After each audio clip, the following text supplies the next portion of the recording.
Tell me. Ready? Okay, welcome back everyone. We're really glad to see your faces again.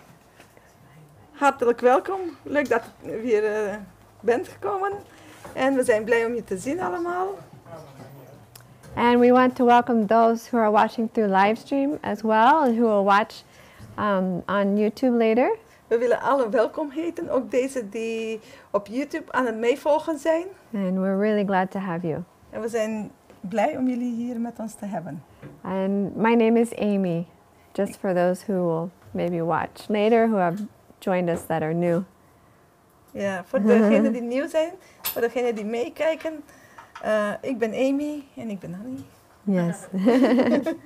So we wanted to finish up the 8 Steps to Better Health presentation. Dus we zouden onze presentatie van 8 stappen naar gezondheid willen verder doornemen. And do you remember? You have it over here, so We hebben ze ook hier gepresenteerd. you can say it in Dutch if you want. So the first one is? De eerste is voeding, vervolgens bewegen, water, zonlicht, ik denk frisse lucht, rust en vertrouwen in God. Yes. Of matigheid. Yes. Ja. So when we follow these 8 steps, we will enjoy better health. Als we deze stappen volgen, zullen we genieten van betere gezondheid. And so the last one that we had stopped at was temperance. Onze laatste, waar we gestopt zijn, is matigheid. And we had already gone over overeating. We hebben te veel eten behandeld. So the next one I wanted to go over is overwork. De volgende zal zijn overwerken. And so there was a study done by the World Health Organization who Er is een studie gedaan bij de Wereldgezondheidsorganisatie that working more than 55 hours a week can have negative effects on your health. die ontdekt hebben dat meer dan 55 uur per week negatieve invloed heeft op je gezondheid. Does anybody work more than 40 hours a week? Zijn er mensen die meer dan 40 uur per week werken? Kind of. Yes. Well, I'm sure it's possible you're not feeling the effects now, but it could catch up with you later. Het zou kunnen dat u nu de gevolgen ervan niet ervaart, maar dat u ze later meedraagt. So just make sure you give yourself some rest, because you need it and you deserve it. Geef u regelmatig rust, want u verdient het. Yes, we appreciate hard workers. We waarderen wel hardwerkers. Okay, so according to the study, working more than 55 hours can be attributed to coronary artery disease. Dus meer dan 55 uur werken kan gelinkt worden aan hartziekten. So when you overwork, it raises your cortisol levels. Dus als je overwerkt, rijzen je cortisol niveaus. So this can raise your blood pressure. En dat kan je bloeddruk doen stijgen. And we have an adopted mother that lives with us, and she loves to work, and she has high blood pressure problems. En we hebben een geadopteerde moeder die met ons verblijft. En ze houdt van werken en ze heeft hoge bloeddruk. She's in her 70s. Ze is, ze is 70 jaar oud. And it's either we try to talk her into resting or she ends up in the hospital. En we moeten haar rust aanpraten of anders eindigt ze in het ziekenhuis. And she has ended up in the hospital, and that's when she's finally convinced that she needs to cut back on those hours. En ze is soms in het ziekenhuis terechtgekomen. En dan beseft ze dat ze haar werkuren moet minderen. Yes. So the other negative things about working too much is most likely you won't get enough sleep and you won't eat healthfully. Dus als je te veel werkt, heb je waarschijnlijk niet genoeg slaap en dan eet je ook niet gezond. Because eating healthfully, it does take time. Want om gezond te eten heb je tijd nodig. It takes time to prepare things. Het vereist je tijd om het voor te bereiden. So if you're working a lot, then you don't have that time to prepare the food healthfully as you should. En als je te veel werkt, dan heb je minder tijd om de voedsel voor te bereiden zoals je zou moeten voorbereiden. Yes, and then you don't have time for exercise or healthy relationships. En dan heb je ook geen tijd om te bewegen. Dan heb je ook geen tijd voor gezonde relaties. And it can cause people out of stress to turn to drugs or alcohol more easily. En het kan ervoor zorgen dat mensen tot medicijnen of drugs of alcohol of andere verslavingen gaan. Escape. Ja, uitvluchten. Yes, Yeah. definitely. So, the next step we're going to talk about is fresh air. Onze volgende stap is zuivere lucht. And when you breathe deeply, it increases the oxygen in your blood. Dus als je diep ademhaalt, dan zorg je dat er meer zuurstof in je bloed is. Which increases your serotonin levels. En je serotonine niveau, je serotonine neemt toe. And this happy chemical is responsible for lower stress and anxiety. En deze gelukkige chemicaliën neemt toe en is verantwoordelijk voor je stress. En het wordt verlaagd. Yes. En ook je angsten worden verlaagd. So have you noticed when you go outside and you're exercising or you're in your garden and you're around a lot of trees and plants and you're breathing deep, you feel better afterwards, right? Dus heb je ook gemerkt als je naar buiten gaat en je beweegt meer, dat je dan dat je beter kunt denken, dat je beter kunt presteren, dat je ook beter kunt concentreren. I know that getting outside, and especially with the garden, it was one of the things that helped me to overcome my depression. Naar buiten gaan en in de tuin werken heeft mij geholpen om mijn depressies te overwinnen. I wasn't raised to have a garden, but my parents did a lot of yard work. Ik ben niet opgegroeid met een tuin, maar mijn ouders hebben getuineerd. Yes, because they also like to have a beautiful yard. Want ze hielden van om een prachtige tuin te hebben. And my mom has always loved working in the yard, and I used to think she was crazy. En mijn mama ging altijd in de tuin werken en ik dacht dat ze gek was. Of course, I was a teenager, and teenagers, we don't always think the best of things. Ik was een tiener en tieners denken soms anders. So, but then when I became an adult and when I became a mother and I was struggling with depression. En toen ik volwassen werd en toen ik moeder werd, toen begon ik last te hebben van depressies. I would literally have to force myself to go outside and start working. Ik moest me dwingen om naar buiten te gaan en te beginnen werken. And once I would get into it, I would move really slow because I wouldn't quite know what to do. But once I would get into it, at the end, I would always feel so much better. Ja, en in het begin moest ik langzaam bewegen en langzaam te werk gaan, want ik wist niet precies wat ik moest doen. Maar, can you repeat the last one, please? Yeah, once I would get into working, Yes. and then I would come to the end of it, I would always feel better. Ja. Als ik doorzette en ik zette mijn hart in, dan voelde ik me veel gelukkiger. All right. So, has anybody heard of forest bathing? Heeft iemand gehoord van Yes. bosbaden? Bosbaden. I think it's mainly the Japanese have been doing a lot of research on this. Vooral de Japanners hebben veel onderzoek over gedaan. Yes, it's an amazing therapy. Het is een ongelofelijke therapie. So when you are breathing in fresh air around trees, especially pine trees, you know about the benefits of pine trees?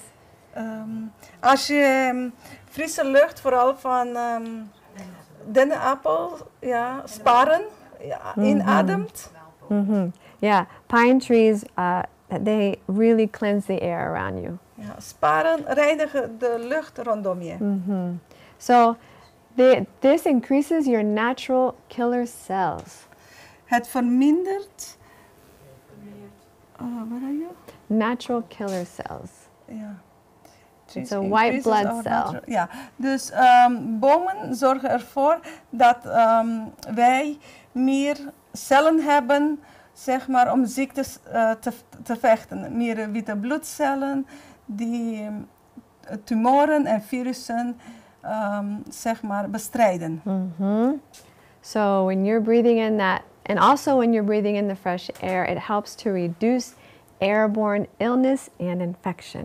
Dus als we frisse lucht inademen, kan ons helpen om de ziektes die ontstaan uit hetgeen dat we inademen te bestrijden. And we know that we are facing a lot of those in these days. En we weten dat we veel mee te maken hebben in onze dagen. So this is because viruses, they have a reduced chance of survival in fresh air. Viruses and bacteria have a reduced chance.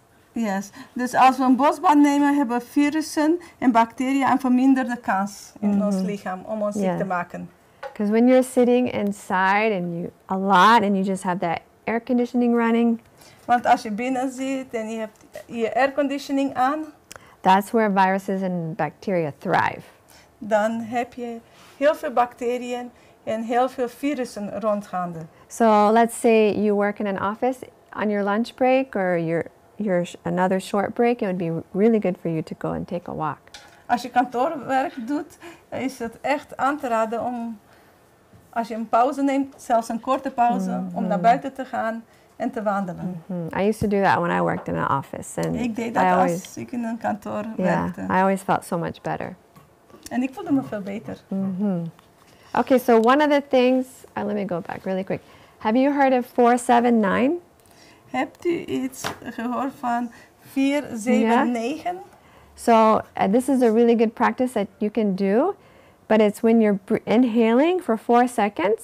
Dus inademen voor 4 seconden. And you hold for 7 seconds your breath. Dan hou je het vast voor 7 seconden. And you exhale for 9 seconds. En dan adem je het uit voor 9. So this is a deep breathing exercise. Dat is een diep ademhalingsoefening. And I can testify that this works incredibly, especially for lowering your blood pressure. Dus het werkt ongelooflijk, vooral als je hoge bloeddruk hebt. When I was working in the lifestyle center, I had a patient with high blood pressure. Dus als ik in de woningcenter werkte, had ik een patiënt met hoge bloeddruk. And her blood pressure went really high, and so it made her very nervous and anxious. En haar hoge bloed steeg echt wel heel hoog en ze was heel angstig en ja. So the doctor said, okay, we're going to take her outside. She's going to sit in the lawn chair in the sun. Oké, en de dokter zei, we nemen haar mee naar buiten en dan kan ze daar in een luie stoel zitten in de zon. And she's going to do these breathing exercises. En ze gaat deze ademhalingsoefening doen. And every 10 minutes we were checking her blood pressure. En om de 10 minuten namen we haar bloeddruk. And it was lowering and lowering and lowering and lowering. En het ging steeds lager en lager, lager. It's amazing. Ongelooflijk. And because what's nice, our lifestyle center is in the country, so then she has a lot of trees around her as well. Onze lifestyle center is in de natuur, dus ze heeft heel veel bomen en heel veel natuur om zich heen. Yes, so nature is also very good for this. Natuur is heel goed om dit te doen. Yes. Okay, so now we can move on to rest. We gaan We'll let my verder gaan daughter. met de rust.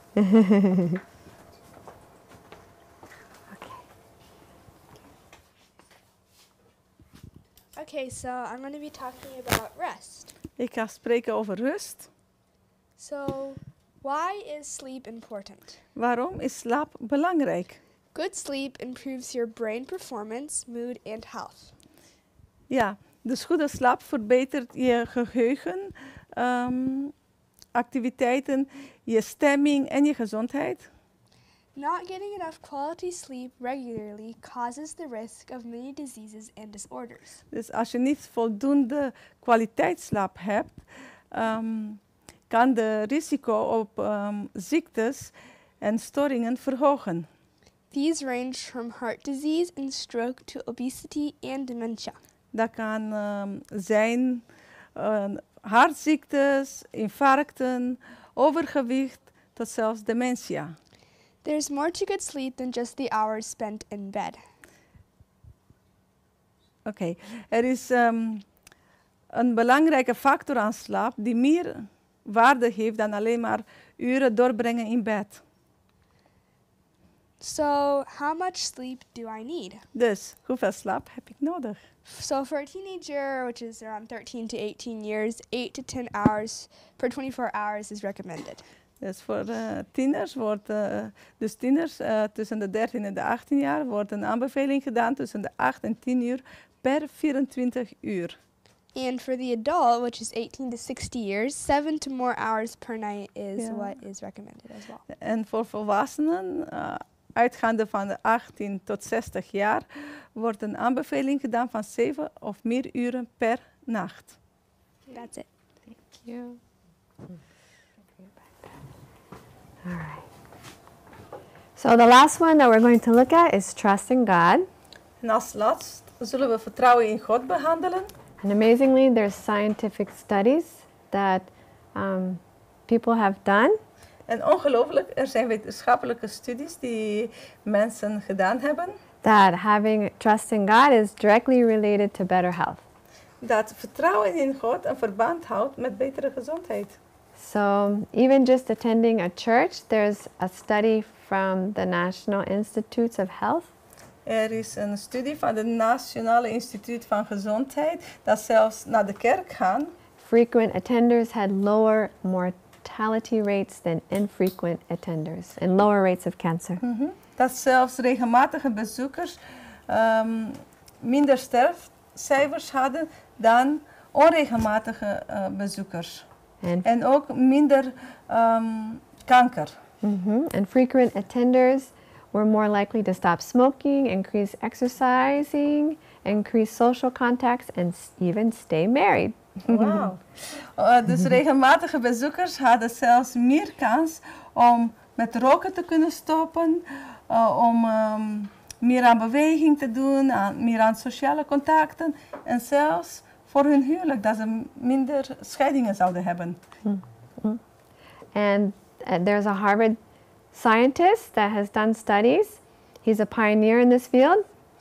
Dus van Harvard Universiteit, een wetenschapper, Herbert Benson, heeft pioneringswerk gedaan. About prayer. In verband met gebed. And it lowers your stress levels dramatically. Het verlaagt je stressniveaus ongelooflijk. And it even increases your decision-making capacity and concentration. Het verhoogt je concentratie en je beslissingsvermogens. So his studies, it shows that praying can reduce your blood pressure by 40%.